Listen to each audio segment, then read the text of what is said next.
Olá! Hoje iremos dar um passeio no inferno de Dante. Sinta-se à vontade para ouvir enquanto faz outra coisa. Antes mesmo de adentrarmos o inferno, encontramos uma floresta escura e sufocante, símbolo da vida desordenada de Dante.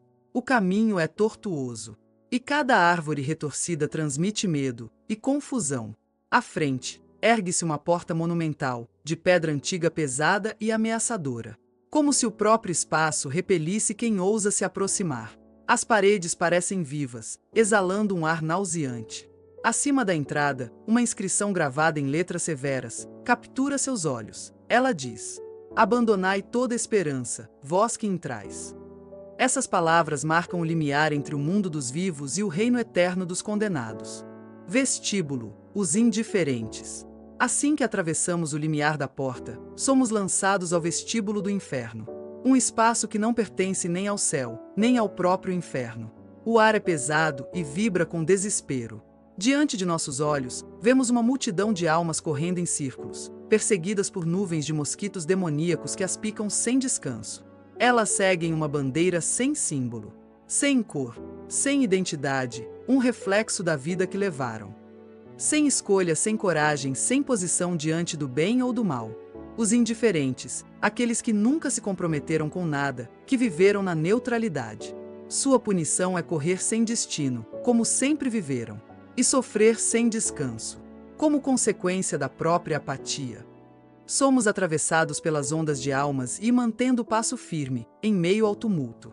Enfim chegamos no primeiro círculo.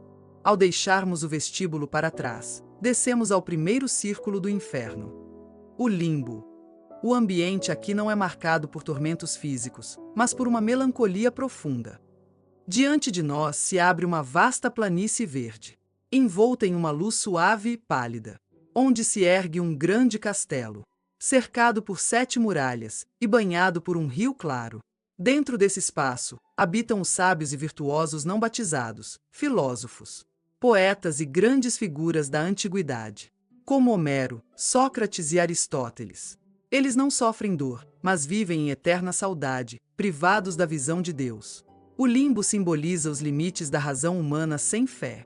Aqui, o conhecimento é grandioso, mas incompleto. A sabedoria ilumina, mas não aquece. Segundo Dante, a ausência da transcendência condena até os maiores espíritos a uma eternidade de espera e melancolia. Ao atravessarmos o primeiro círculo e deixarmos o limbo para trás, descemos ao segundo círculo do inferno, onde reina o juiz, Minos. Ele se encontra diante da entrada, enrolando sua cauda em torno do corpo para indicar em qual círculo cada alma deve ser lançada. Uma volta significa primeiro círculo, 2 voltas segundo círculo, sendo assim até o 9º. O ambiente é sombrio, e logo sentimos o ar pesado se transformar em um turbilhão incessante. Aqui, vemos os luxuriosos, arrastados por ventos violentos que nunca cessam. As almas são lançadas de um lado para o outro, sem descanso, como folhas secas em uma tempestade eterna.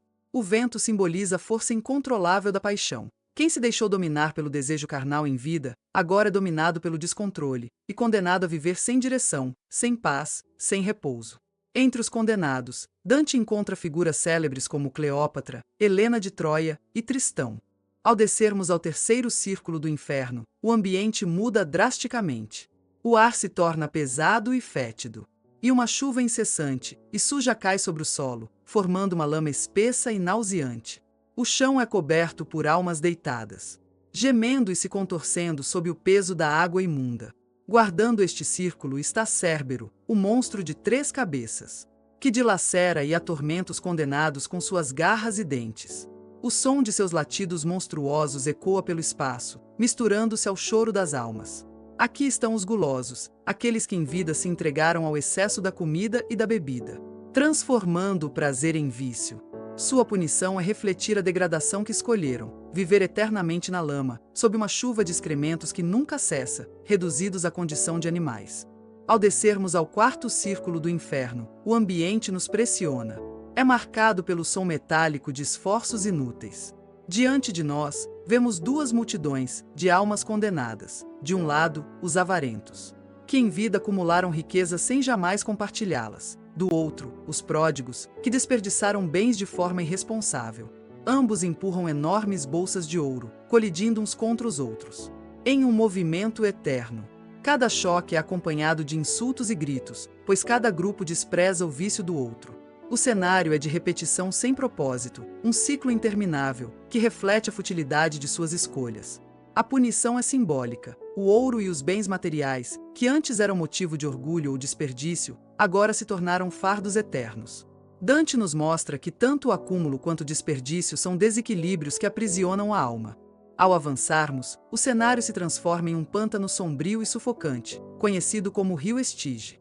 A água é turva, pesada, e parece vibrar com o ódio que nela mesma se dissolve. O ar é carregado de rancor, e cada respiração é como raspar a garganta, traz consigo o gosto amargo da raiva. Na superfície do rio, vemos os irados, homens e mulheres, que em vida se entregaram à fúria descontrolada. Eles se atacam sem cessar, mordendo, socando e gritando, em uma luta interminável. Nenhum golpe traz vitória, apenas repetição. Mas o tormento não se limita à superfície. No fundo lodoso, jazem os rancorosos, aqueles que sufocaram sua ira em silêncio. Eles não gritam, não lutam, mas permanecem submersos, presos em uma quietude sufocante. O silêncio deles é tão doloroso quanto os gritos dos que estão acima.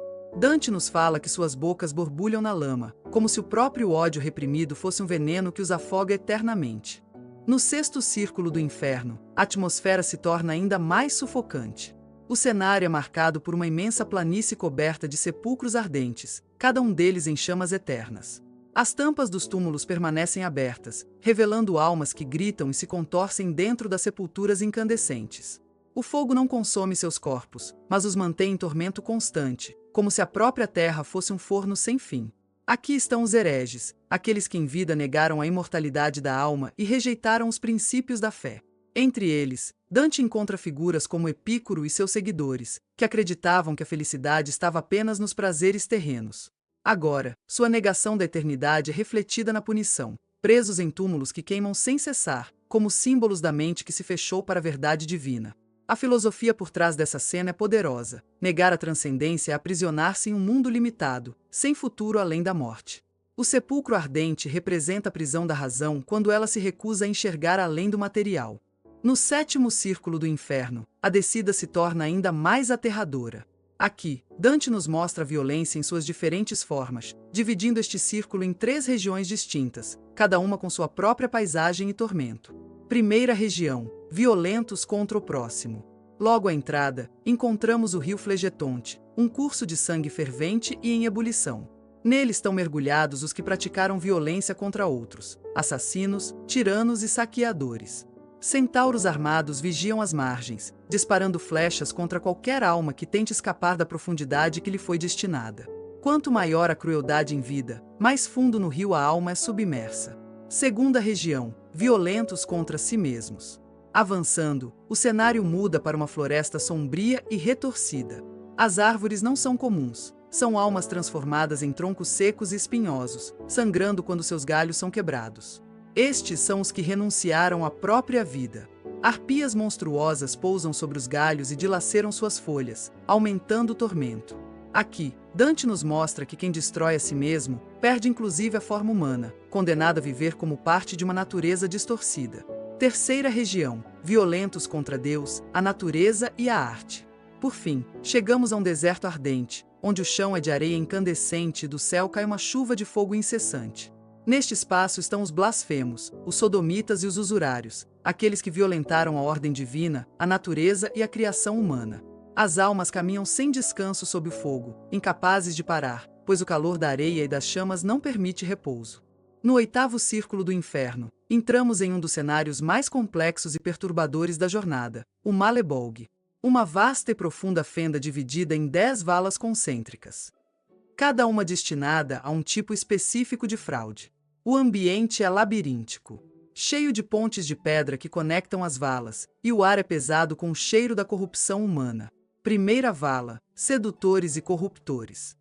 Essas almas são chicoteadas por demônios enquanto marcham em filas intermináveis, lembrando que manipular os outros para prazer ou ganho é uma escravidão eterna. A segunda vala, aduladores. Mergulhados em excremento, os aduladores vivem na sujeira que suas palavras falsas produziram em vida. Terceira vala, simoníacos. Presos de cabeça para baixo em buracos, com os pés queimando em chamas, estão os que venderam cargos e favores religiosos. Quarta vala, adivinhos e magos. Seus rostos são torcidos para trás, obrigados a caminhar olhando eternamente para o passado, pois tentaram ver o futuro que não lhes pertencia. Quinta vala, corruptos. Imersos em piche fervente, guardados por demônios que os empurram de volta sempre que tentam emergir. Sexta vala, hipócritas. Vestem mantos dourados por fora, mas pesados de chumbo por dentro, refletindo a falsidade de suas vidas. A sétima vala, os ladrões. Atacados por serpentes que os queimam e transformam, suas formas humanas, se dissolvem e se tornam como os répteis em um ciclo vicioso eterno. A oitava val, os conselheiros fraudulentos. Envoltos em chamas que os consomem como línguas de fogo, pois usaram palavras para enganar. A nona vala, os semeadores de discórdia. Dilacerados por demônios com espadas, seus corpos são partidos e se recompõem apenas para serem novamente rasgados. A décima vala, os falsários. Consumidos por doenças horríveis, febres e deformidades, refletindo a corrupção que espalharam com suas falsificações. Filosofia do círculo. O Malebolg mostra que a fraude é o veneno mais profundo da sociedade, pois destrói a confiança, a base da convivência humana. Cada punição reflete a natureza da mentira praticada. Quem enganou, agora vive no engano eterno. No nono círculo do inferno, Dante nos conduz ao ponto mais profundo e aterrador da jornada. Aqui não há fogo, nem lama, mas sim um lago congelado. O Cócito, onde o frio absoluto aprisiona as almas dos traidores. O silêncio é cortante, e o gelo reflete a ausência total de calor humano, simbolizando a frieza do traidor. O círculo é dividido em 4 regiões. Caína, onde estão os traidores da própria família, presos até o pescoço no gelo. Antenora, destinada aos traidores da pátria e da política, mergulhados ainda mais profundamente. Ptolomeia, reservada aos traidores de hóspedes e amigos, cujas lágrimas congelam em seus olhos antes mesmo de cair. Judeca, o centro mais sombrio, onde se encontram os traidores de seus benfeitores, totalmente aprisionados no gelo, sem qualquer movimento. No coração do lago, erguendo-se como uma montanha de terror, está Lúcifer. Preso no gelo até a cintura, ele agita suas 3 cabeças monstruosas, mastigando eternamente os maiores traidores da história. Judas Iscariotes, que traiu Cristo, Bruto e Cássio, que traíram Júlio César. Suas asas imensas batem sem cessar, mas em vez de libertá-lo, apenas espalham um vento gelado que mantém o lago congelado. A filosofia desse círculo é clara. A traição é o crime mais frio, pois destrói a confiança, o vínculo mais sagrado entre os homens. Por isso, o gelo eterno é sua punição, ausência de calor, ausência de esperança, ausência de humanidade. Assim chegamos ao fundo do inferno, diante do gelo eterno da traição e da figura monstruosa de Lúcifer. Mas não se engane, esta não é a última página da jornada. Dante ainda seguirá pelos caminhos do purgatório e do paraíso, revelando que a viagem não termina na escuridão, mas aponta para a possibilidade de redenção e luz. O que vimos aqui é apenas uma parte da grandiosa obra que atravessa séculos, a Divina Comédia.